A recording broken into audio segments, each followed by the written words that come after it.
Hey guys, let's get more news about Warriors, but first, don't forget to subscribe and leave your like. Ref explains controversial foul call late in Warriors NBA Cup loss. Steve Kerr went off for several minutes during his post-game press conference about the officiating in the Warriors' NBA Cup loss to the Houston Rockets on Wednesday night. Crew chief Billy Kennedy used far fewer words, providing just one answer to pool reporter Jonathan Feigen of the Houston Chronicle after the game at Toyota Center. The call in question was a foul on Warriors forward Jonathan Kuminga with 3.1 seconds remaining as both teams scrambled to secure a loose ball. Feigen, why was a loose ball foul called on a scramble situation 80 feet from the basket in the final seconds? Kennedy, the defender makes contact with the neck and shoulder area, warranting a personal foul to be called. The foul called on Kuminga resulted in Rockets guard Jalen Green receiving 2 free throws, which he made, giving Houston an eventual 91-90 win over Golden State. Kerr didn't hold back when talking to the media after the loss that eliminated the Warriors from the NBA Cup. "I've never seen a loose ball foul on a jump ball situation 80 feet from the basket with the game on the line," Kerr said. "I've never seen that. I think I saw it in college one time 30 years ago. Never seen it in the NBA. That is unconscionable. I don't even understand what just happened. Loose ball, diving on the floor, 80 feet from the basket, and you're going to give a guy 2 free throws to decide the game when people are scrambling for the ball. Just give them a timeout. Give them a timeout and let the players decide the game. That's how you officiate, especially because the game was a complete wrestling match. They didn't call anything. Steph Curry got hit on the elbow, plain as day, on a jump shot. Just clubbed right on the arm, no call. You've established you're just not going to call anything throughout the game. It's a physical game. You're going to call a loose ball foul on a jump ball situation with guys diving on the floor with the game on the line. This is a billion-dollar industry. You've got people's jobs on the line. I am stunned. I'm stunned. I give the Rockets credit. They battled back, they played great defense all night. But I feel for our guys. Our guys battled back, played their asses off and deserved to win that game, or at least have a chance for one stop at the end to finish the game. And that was taken from us by a call that I don't think an elementary school referee would have made, because that guy would have had feel and said, you know what, I'm not going to decide a game on a loose ball 80 feet from the basket. The stunning loss drops the Warriors 14-10 this season. Instead of flying to Las Vegas for the NBA Cup semifinal game, the Warriors will travel home and prepare to host old friend Klay Thompson and the Dallas Mavericks for the second time this season. After Wednesday's events, it's safe to say Kerr and Kennedy won't be inviting each other to their respective holiday parties. Late game scoring issue leading Warriors toward mediocre realization. After a promising start to this season, aided by a significantly revamped roster, the Warriors are tumbling back into their 2 worst tendencies of last season. Turnovers, which are the subject of incessant discussion. And late-game collapses. Both were on display Wednesday night in a 91-90 loss to the Rockets at Toyota Center.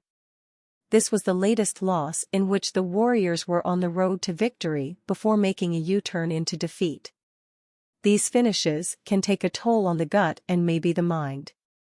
If Golden State's coaching staff and roster can't pull themselves together and shake this debilitating pattern, the NBA playoffs, formerly the Warriors Invitational, will proceed without them for a second consecutive season.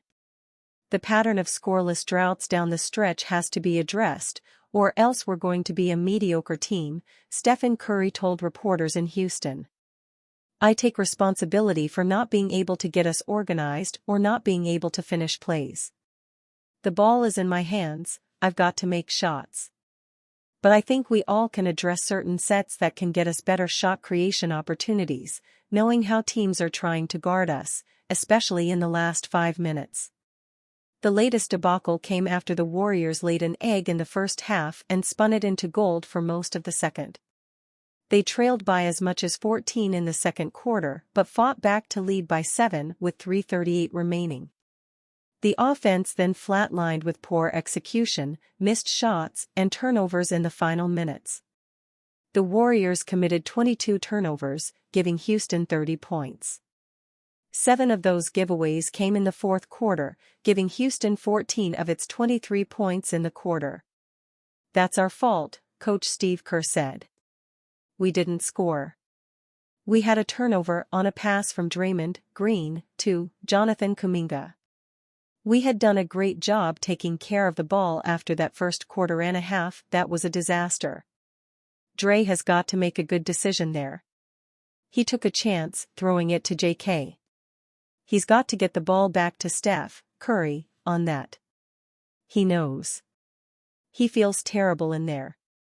And I could have done a better job getting us into something different, to try to free up Steph or JK. So, we all take it. We all took part in this one." Kerr was justifiably livid with some of the officiating, particularly a late-game call that defied the way the game was refereed over the first 47-plus minutes. But that's not a pattern.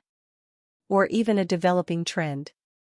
Sprinkling turnovers liberally throughout the game and descending into untimely offensive droughts are more than a trend. They've moved into the next stage, a pattern, and are spiraling toward a habit. "We can talk about the refs all day," Curry said. "That's not why we lost." Outscoring the Rockets 52-38 over the first 20-plus minutes of the second half, only to be outscored 9-1 in crunch time is reminiscent of what has occurred too often for the Warriors over the last 9 games, 7 of which ended with them eating the L. An 11-point lead over Denver with 6:13 remaining turned into a 4-point loss on December 3.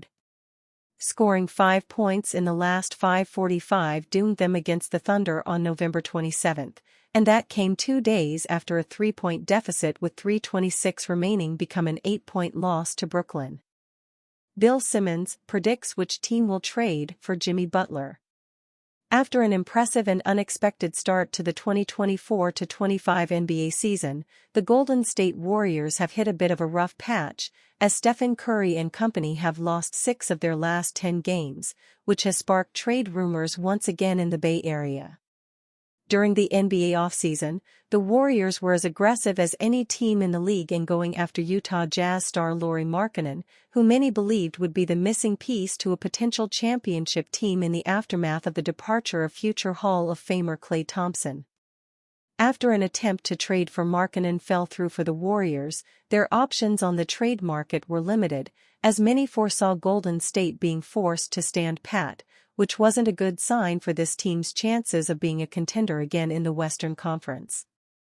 Fortunately for the Warriors, an opportunity to upgrade their roster with a proven veteran has surfaced, with Miami Heat superstar Jimmy Butler seemingly on the trade block and a possible target for Golden State. However, the Dallas Mavericks and Houston Rockets have been rumored to be Butler's most likely trade destinations, but Bill Simmons of The Ringer thinks it will end up being the Warriors. "Golden State is the team," Simmons said. "I think it would be Golden State." With the NBA trade deadline still far off, with the buzzer sounding about deals being made on February 6, the rumors will continue to swirl in the coming weeks, with Golden State being buyers and Butler potentially being the big prize for contenders. It'll be interesting to see what happens and whether Butler gets moved, as it could result in a power shift in the West if that's where he ends up. And you, fan? What do you think of the situation of Jimmy Butler? Leave your opinion in the comments.